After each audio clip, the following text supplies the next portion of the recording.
Creo que todos saben que una de las características del pecado es ir en creciendo, en llegar a una epítome, si se puede decir así, a un cenit.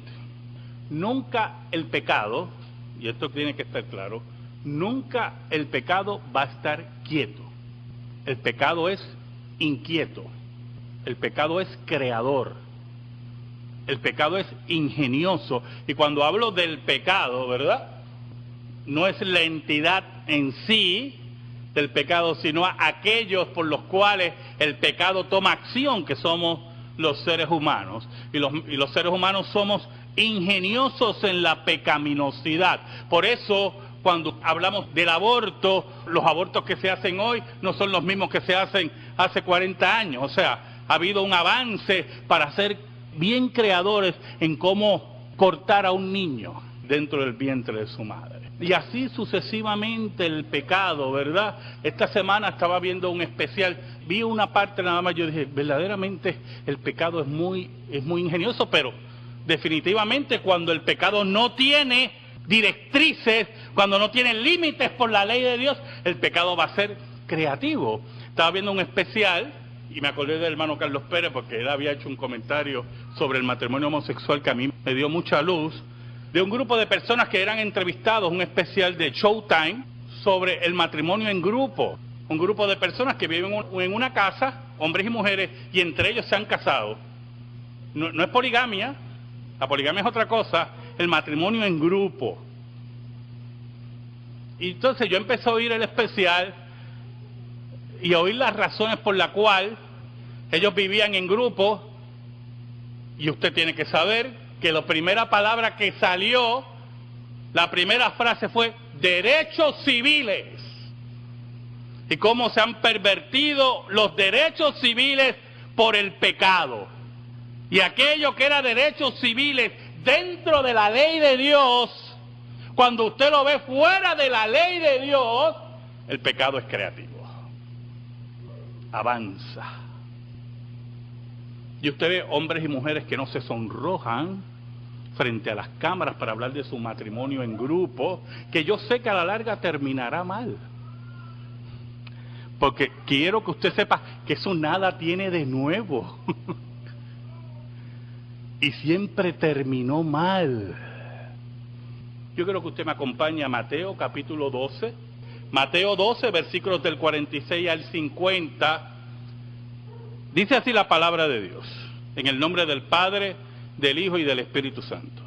Mientras él aún hablaba a la gente, he aquí su madre y sus hermanos estaban afuera y le querían hablar. Y le dijo uno, he aquí tu madre y tus hermanos están afuera y te quieren hablar. Respondiendo él al que le decía esto, dijo, ¿quién es mi madre y quiénes son mis hermanos? Y extendiendo su mano hacia sus discípulos, dijo, he aquí mi madre y mis hermanos. Porque todo aquel que hace la voluntad de mi Padre que está en los cielos, ese es mi hermano y hermana y madre. Oramos. Gracias te damos, Señor, por tu palabra eterna en esta hora. Tú sabes, Señor, la semana dura que hemos tenido. Yo te pido que nos escondas bajo la sombra de la cruz y que tu nombre sea proclamado. Yo te pido que ilumines las mentes de mis hermanos, que tú llegues a sus necesidades según tu voluntad. Por Cristo Jesús oramos. Amén y amén. Para los años 60 del siglo pasado, ¿verdad?, cuando empezó la revolución sexual, yo se lo he dicho otras veces y quiero repetirlo en esta tarde, existían 4 enfermedades venéreas. 4 enfermedades venéreas. Después de la revolución sexual, existen alrededor de 70 enfermedades venéreas. Por lo tanto, la libertad sexual, la creatividad pecaminosa de esos muchachos que hablaban de amor y paz, o de paz y amor, como usted lo quiera, el orden que a usted le interese, nos llevó a la pobreza en la salud, a la pobreza económica. Y usted dirá, ¿y por qué la pobreza económica, pastor? Oiga, cada vez que surge una enfermedad venérea, quiero que usted sepa que usted va a tener que pagar. Porque las investigaciones científicas para bregar con eso, todo lo que invierte el gobierno sale de sus impuestos. Y por lo tanto, la pecaminosidad nos lleva a los santos a pagar más. Y no es que queramos, si usted lo quiere poner en dólares y centavos, que es la intención que estoy haciendo en esta tarde, no es que tengamos solamente una manía, si usted no la quiere poner en una manía de santidad, porque creemos en el carácter de Dios y en la santidad de la ley de Dios. Si usted no lo quiere poner desde ese punto de vista, póngalo desde el punto de vista económico. Nosotros tenemos derecho a protestar sobre eso. Y porque tengamos un grupo de desordenados sexuales en la calle o desordenados con drogas en las calles, nosotros tengamos que pagar. Así es el pecado de creativo. Así el pecado es de avanzar. Jesucristo se enfrentó a ese epítome y el progreso del pecado. Los fariseos rechazaban continuamente a Jesús, se burlaban de él. Y cuando vieron que la gente estaba oyendo a Jesús, cambiaron de estrategia. ¿Sabe? Yo empecé a leer un libro sobre Jesús de Nazaret, sobre la vida de Jesús de Nazaret. El autor decía que Jesús empezó con una estrategia y dio a entender que como no le sirvió la estrategia, cambió de estrategia. Y ya usted sabe, ¿verdad? El lugar que corresponde a ese libro es mi biblioteca. Algunas veces tengo anaqueles cojos y el libro me ayuda a enderezar los anaqueles. Los fariseos eran los que cambiaban de estrategia. Jesús no tenía que cambiar de estrategia. Jesús estaba claro. Siempre estuvo claro. Oiga, y después de la burla, los fariseos, cuando ven que el pueblo los escucha al maestro, escucha a los discípulos, cambian de estrategia y deciden enfrentar a Cristo con argumentos. Y empiezan discusiones teológicas con el maestro. Y empiezan a buscar trampas teológicas con el maestro. Yo me acuerdo que en una ocasión estaba discutiendo con una persona sobre un tema en particular, que había otro hermano escuchándonos. El otro hermano era bastante despierto, y en una se da cuenta que yo le estoy creando una trampa al otro hermano. Necesitaba que contestara en una forma, y cuando contestara en esa forma yo le iba a decir, pues, viste. Y el otro hermano se da cuenta. Le dice, no contestes, te hizo una trampa y no te has dado cuenta. Y yo lo miro, chota.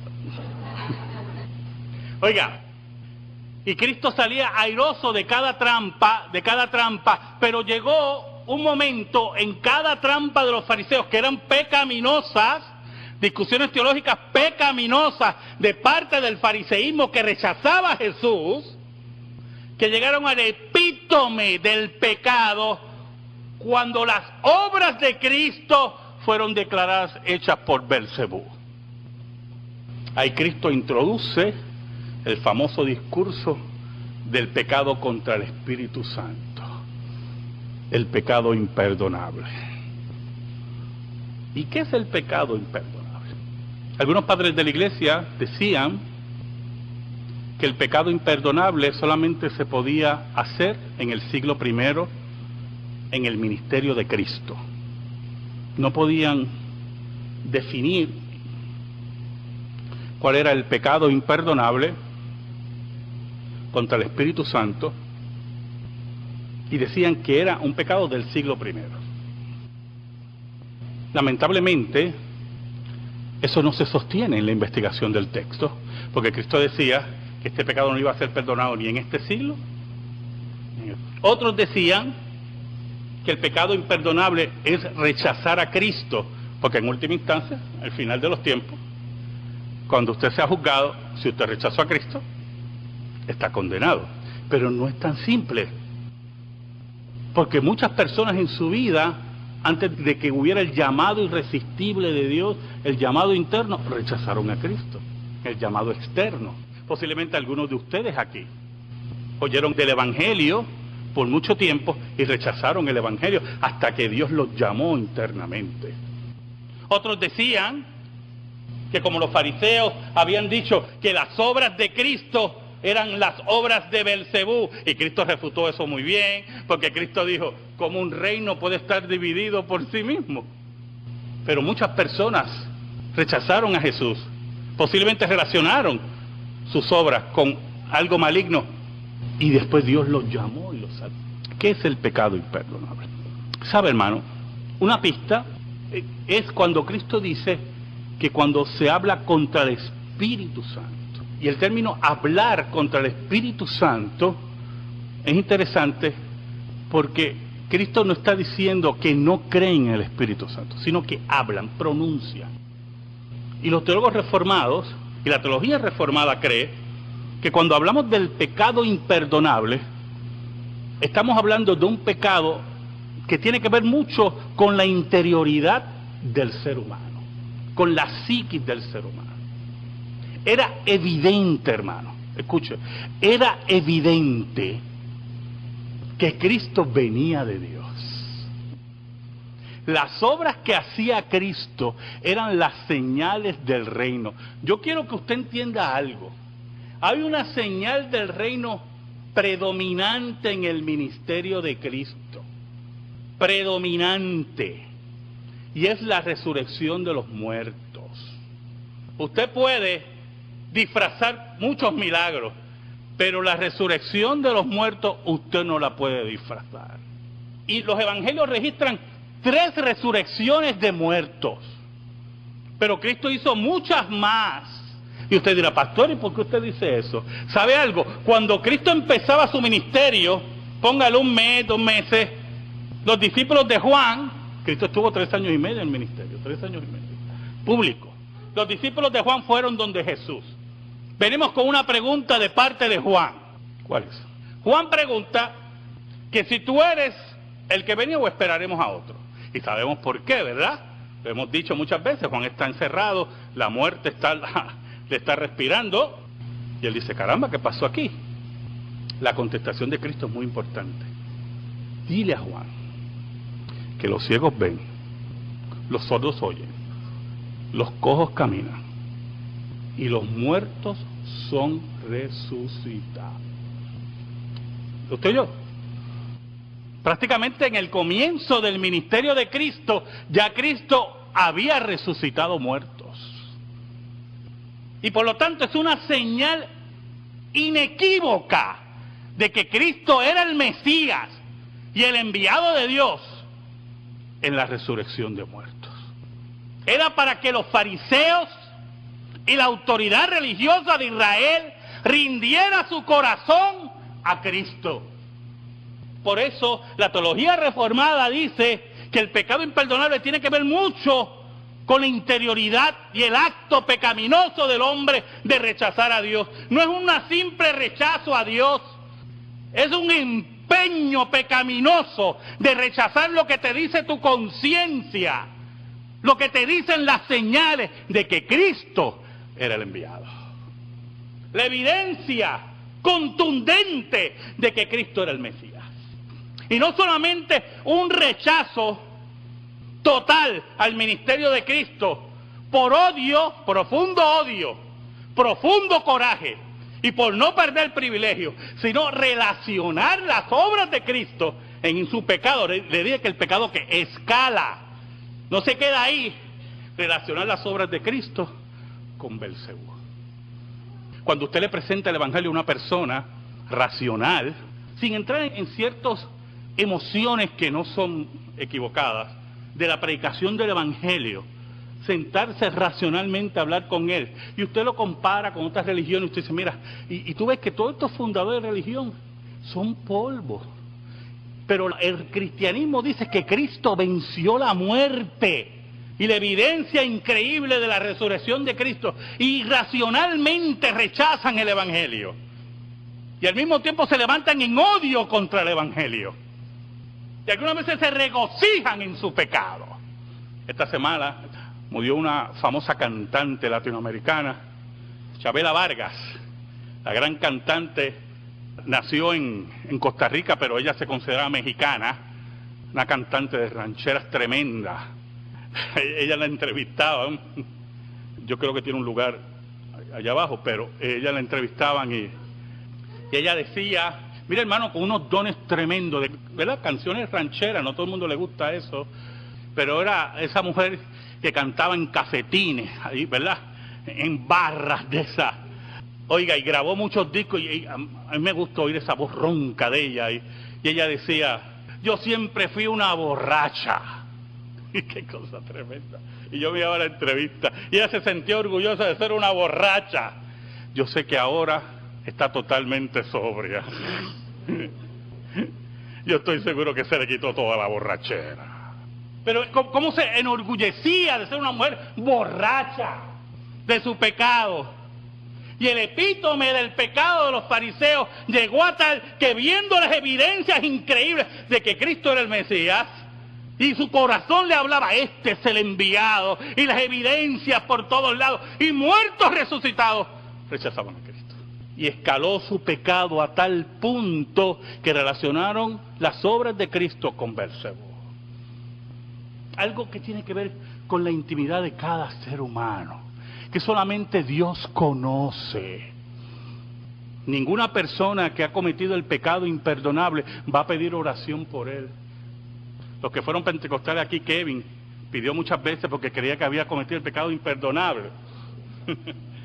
Oiga, ese era un temor que había en el pentecostalismo, yo se lo digo, y no es broma, de no caer en el pecado imperdonable. Y unos temores, y usted iba a su casa a llorar, y se moría. ¿Sabe algo? El que cae en el pecado imperdonable no pide oración por su pecado. Odia a Dios con convicción. Odia a Dios. Y usted dirá, pastor, pero usted leyó otros versículos. Despreocúpese, yo estudio bien esto. ¿Sabe algo? Cuando el pecado escala, el pecado destruye. Nunca el pecado construye. Destruye. Y el rechazo de los fariseos a Cristo, la clase religiosa, la clase que odiaba a Cristo, que rechazaba las evidencias. Imagínense, hermano, cuando Cristo resucita a Lázaro, un muerto de 4 días, yo estaba hablando con Carlos Bruselas, ¿verdad? Hablando de cómo se descomponen los cuerpos muertos, la rapidez, el cuerpo humano, después que muere empieza una descomposición, y ya Lázaro tenía 4 días, en una época que no hay mucho adelanto en eso, y Cristo lo resucita, no solamente, y se lo hemos dicho muchas veces, no solamente lo resucita de una condición de descomposición total, sino que espera 4 días, y lo hemos dicho muchas veces aquí, porque la teología farisaica enseñaba que cuando alguien moría, el alma vagaba por 3 días, y volvía al cuerpo, podía volver al cuerpo, y posiblemente eso venía porque mucha gente fue declarada muerta, y posiblemente al día como que se levantaba porque no tenían los conocimientos científicos, y ahí venía la explicación teológica de vagar 3 días el alma. Y Cristo viene al 4.º día para acabar con la teología farisaica errada y afirmar que era el rey y el Mesías. Y dice la Biblia, hermano, qué cosa tremenda, que cuando Cristo resucita a Lázaro, los fariseos se unieron y decían, ¿qué vamos a hacer con este hombre? Porque hace muchas señales. ¡Wow, hermano! ¡Qué dureza! ¡Qué blasfemia! ¡Qué hombres duros, enemigos de Dios! Ese pecado que escala destruye, hermano. Y llegó un momento que el rechazo a Cristo fue tan evidente que Cristo, hermano, nos empieza a hablar de que ya no es cuestión aquí de sangre, aquí no es cuestión de Abraham, de sangre con Abraham, de pactos abrámicos naturales, humanos. Aquí es el pacto abrámico espiritual. Y usted ve que en el discurso que hemos leído, en el diálogo que hemos leído en esta tarde, es el diálogo que viene después de la blasfemia contra el Espíritu Santo. En el versículo 46 dice, mientras él aún hablaba a la gente, he aquí su madre y sus hermanos estaban afuera y le querían hablar. Y yo quiero, ¿verdad?, especular un poco, con mucho respeto a lo que dice la Escritura, Cristo recibe el rechazo de los fariseos, habla de esa generación mala que exige señal, habla de aquellos que han blasfemado el Espíritu Santo, y Cristo sigue hablándole a la gente. Pero yo me imagino a Cristo, ese judío que amaba a su pueblo, que lloraba frente a Jerusalén, porque no lo reconocía, hablando con esa gente y con ese dolor. De allí estaba Cristo hablando después de todo ese rechazo, después de todas esas blasfemias. Seguía hablándole a la gente, seguía predicándole. Pero introduce algo muy importante en este diálogo. En versículo 47 dice, y le dijo uno, he aquí tu madre y tus hermanos están afuera y te quieren hablar. Allí estaba María, José no está, posiblemente ya José debe haber muerto. Estaban los hermanos de Jesús, hermanos de sangre, no dudamos que también familiares. Eso no lo ponemos en duda tampoco, pero tampoco podemos negar que Cristo tenía hermanos, porque la Biblia es clara en eso. Y Cristo toma de pie eso, ahí están tu madre y tus hermanos, para introducir el mensaje claro, ante el epítome del pecado. El versículo 48 dice, respondió él a aquel que le decía esto, dijo, ¿quién es mi madre y quiénes son mis hermanos? Y aclaremos, Cristo no está siendo malcriado con su madre y con su familia. Usted sabe que una vez yo estaba hablando con un católico sobre todas esas cosas de Mariología y la virginidad de María y estas cosas. Y él me dice, ¿tú sabes lo que pasa? Que ustedes los evangélicos tienen la manía de presentar a Cristo como si fuera un malcriado con su mamá. Y yo le dije, ¿sabes que tú tienes razón? Usted tiene razón. Pero tampoco es lo que usted dice. Cristo era firme con su madre. Porque mire, el que ama más, madre, padre, hijo, esposa, esposo, más que a Dios, Cristo dijo, no es digno de mí. Cristo no era malcriado con su madre, pero era firme. Este es mi ministerio. Y yo soy un hombre mayor, y soy el sacerdote, según el orden de Melquisedec. Y nada tiene que ver eso con malas crianzas. Nada tiene que ver eso con malas crianzas, hermano. Ustedes vieron una película hace muchos años, para los años 60, creo que le he hablado de ella. Alguien viene a comer a casa. Una joven blanca se va a casar con un hombre negro. Sidney Poitier era el actor. Lógico, era doctor en medicina. Ahí está el aspecto racista de la película. No podía ser un portero, tenía que ser doctor en medicina. Si es negro, pero por lo menos que sea médico. Pero eso es otra discusión. Oiga, y ella lo va a llevar a la casa, y la película fue toda, un día, toda la película, una obra maestra de los años 60. Le recomiendo que la vea. Alguien viene a comer a casa. Tremendos actores. Pero llega un momento que la familia pues se da cuenta que el novio es negro. Y ahí empieza todos los revoluciones. Imagínense, en los años 60, en medio de todas las luchas de los derechos civiles por Martin Luther King, Malcolm X, todas esas luchas, y surge esa Hollywood como siempre, ¿verdad? Tocando así la herida. Y llaman a los padres de él también, que por cierto también tenían problemas racistas, porque creían que cada raza tenía que casarse por cada raza, y llegan y saludan al hijo, olvídense, era el orgullo de ellos. Médico, había ido a África a atender, bueno, aquello era tremendo, ese muchacho negro era tremendo, no era un porterito ni nada de esas cosas. Y cuando ven que la novia es blanca, ellos que también eran racistas,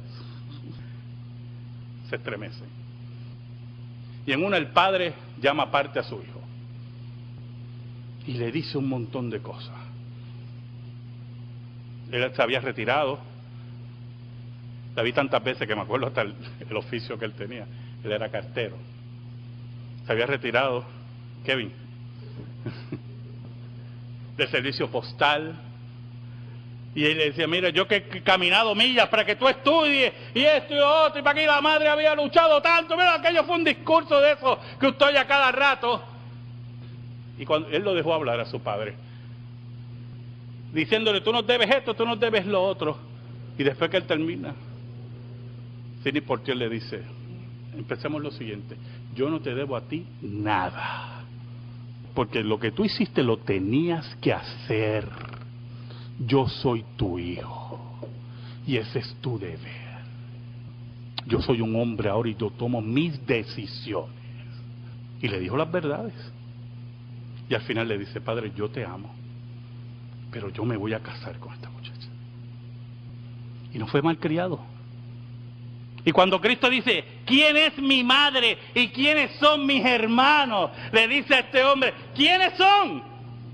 Y cualquiera dirá, ¿qué le pasa a este? ¿Tiene algún problema con su madre y sus hermanos? No, y Cristo viene a introducir algo muy importante, hermano. Ese Israel que debiera ser su madre y sus hermanos, era el Israel que rechazaba a Cristo, que odiaba a Cristo a pesar de todas las señales evidentes, increíbles, como la resurrección de muertos. Odiaba a Cristo. Y no podía venir con herencia abrámica, ni de que somos hijos de Abraham. Esto ya no vale. Por eso Cristo dice en el versículo 49, tremendo, y extendiendo su mano hacia sus discípulos, dijo, he aquí mi madre y mis hermanos. Y no era una solidaridad porque eran amigos, o porque eran del mismo sindicato, o de la misma fraternidad, Gamma, Zeta, yo lo que sea. No, hermanos, no era eso. En el versículo 50 dice, porque todo aquel que hace la voluntad de mi Padre. ¿Y cuál es la voluntad del Padre, hermano? Esta es la voluntad de mi Padre, el que me envió. Que todo aquel que me vea cree en mí y tenga vida eterna. Todo aquel que hace la voluntad del Padre. Una vez le preguntaron a Cristo, ¿cómo ponemos en práctica las obras de Dios? Esta es la obra de Dios, dijo Cristo. Pero Señor, ¿cómo ponemos en práctica las obras de Dios? Explícanos. Esta es la obra de Dios, dijo Cristo, que creáis en aquel que ha sido enviado. Porque todo aquel que hace la voluntad de mi Padre, que está en los cielos, ese es mi hermano y hermana y madre. ¿Sabes algo? Si tú sigues a Jesús, eres hijo de Abraham, eres mi hermano, eres mi hermana, eres mi madre. ¿Sabes por qué? Porque yo también sigo a Jesús. Amén. Gracias te damos, Señor, por tu palabra eterna que no se equivoca. Gracias por darme las fuerzas en esta tarde de predicar tu palabra.